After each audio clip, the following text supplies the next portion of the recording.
Finding Ad Murum.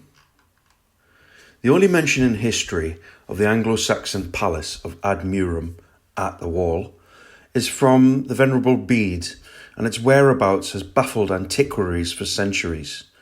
Quote, he, Prince Bede of Mercia, was therefore baptized by Bishop Finan, together with all who had come with him, the earls and soldiers, and all their servants, in the village of the illustrious King Oswy, which was called At the Wall. And having received 4 priests who seemed qualified both by learning and life to teach and baptize his people, he returned with much joy.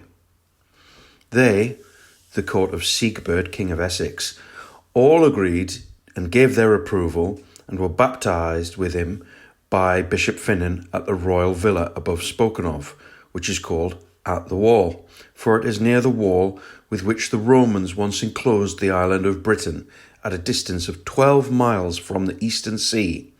End quote.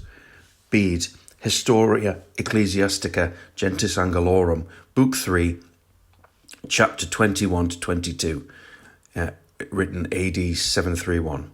Nota bene. This is a precise translation. Beware of the plethora of fuzzy and spurious versions of this and other passages from Bede. King Oswald began converting Northumbria to Christianity after his victory at the Battle of Heavenfield near Hexham in 634. In order to do this, Oswald brought over the Irish priest Aidan and based him at Lindisfarne. Successive Northumbrian kings used force and coercion to bring the other English kingdoms to the new religion. Aidan had been close friends with Oswald's successor, King Oswin, who later became Saint Oswin, the patron saint of Tynemouth and Wylam. The pious King Oswin had, according to 16th century antiquary John Leland, been born at the former Roman fort at South Shields, which was at that time called Caer Urfa. Northumbria was at this time split into its 2 constituent halves, Bernicia and Deira, with Oswin ruling over the southern portion, Deira, possibly from Ad Murum. While Oswin had a powerful spiritual ally in Aidan, he was a feeble ruler, and his cousin Oswy, who ruled north of the Tyne from Ad Gefrin, had him tracked down, betrayed and slain. In order to atone for his sins, Oswy fervently progressed Christianity throughout the country, particularly after defeating and killing the more powerful pagan king of Mercia, Penda, at the Battle of Winwade in 655.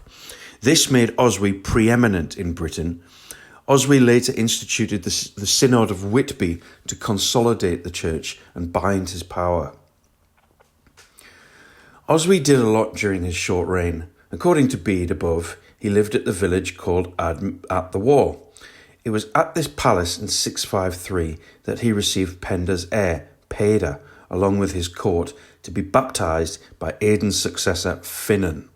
Incidentally, it is said to be the later defeated Bede whose treasure was unearthed as the Staffordshire hoard in 2009. In the second passage from Bede, King Siegbert the Good is also baptized at the palace, also in 653. Siegbert was king of the East Saxons and regularly visited his chief Oswy in Northumbria, whereby he was eventually persuaded to return his kingdom to the faith. Where was At the Wall? The location of Ad Murum has baffled antiquaries for centuries. Several candidates along the north side of the Tyne Valley have been proposed for being both near the wall and supposedly 12 miles from the sea. 1. The medieval village of Pandon, just outside Newcastle, Saxon Monkchester. An argument for this location was made by Gray in 1649, Brand 1789 and Bruce 1863. 8 Roman miles from the sea as the crow flies, 11 by river. 2. Monkchester itself, perhaps the site of St Andrew's Church, Mackenzie 1827. 9 Roman miles from the sea as the crow flies, 12 by river. 3. Denton Burn, possibly on the site of Denton Hall. Speculative based on the actual distance from the sea. 12 Roman miles from the sea as the crow flies. 4. Wall bottle, meaning wall dwelling, on the western border of Newcastle and Northumberland. This seems to be the most commonly preferred option, including Cresta 1914 et al. 15 Roman miles from the sea as the crow flies, 20 by river. 5. Newburn was possibly a key Roman port. Speculative, based on Horsley's 1732 description of castle steeds in the vicinity. 15 Roman miles from the sea as the crow flies, 20 by river. 6. Heddon on the Wall. A mile to the west of Walbottle and a mile east of the wall fort Vindobala, Rochester. A persuasive argument for this location was written by Bates, 1886. 16 Roman miles from the sea as the crow flies. 7. Rochester, the hamlet immediately south of Vindobala Fort, Longstaff, 1860. 16 Roman miles from the sea as the crow flies. 8. The medieval village of Welton, northwest of Horsley, Camden, 1586. 21 Roman miles from the sea as the crow flies, south of Milecastle, 17. Yet, none of these places have definitively yielded the site of the palace.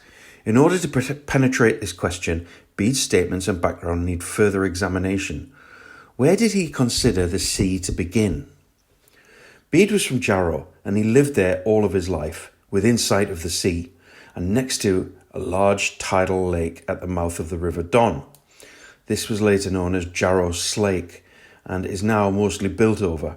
In Bede's day, it was called Egfrith's Port, after the king and son of Oswy, who helped to found and support the monastery where Bede resided. Close by this practically coastal peninsula at Jarrow was Wallsend, across the river and in plain sight. On the subject of the Roman wall and its terminus, Bede wrote the following two descriptions. Quote, "Thus Severus drew a great ditch and strong rampart, fortified with several towers, from sea to sea." End quote. Bede, Historia Ecclesiastica Gentis Anglorum, Book 1, Chapter 5, 731 AD. Quote, "The departing Romans, thinking that it might be some help to the allies, the Britons, whom they were forced to abandon, constructed a strong stone wall from sea to sea, in a straight line between the towns that had been built there for fear of the enemy, where Severus had also formerly built a rampart." End quote. Bede, Historia Ecclesiastica Gentis Anglorum, Book 1, Chapter 12, 731 AD. Clearly, Bede believed the wall began at the sea. This was a time when the Tyne was far wider and far more tidal than today. Therefore, in plotting 12 miles from the end of the wall as the crow flies, we get to the coincidentally placed Milecastle 12 on Hadrian's Wall at Heddon on the Wall. The small village of Heddon features a church dedicated to St. Andrew, adjacent to the site of the Milecastle. The church forms the centrepiece of the village and sits on a high mound with commanding views of the Tyne Valley. St. Andrew's is said to date from the 7th century.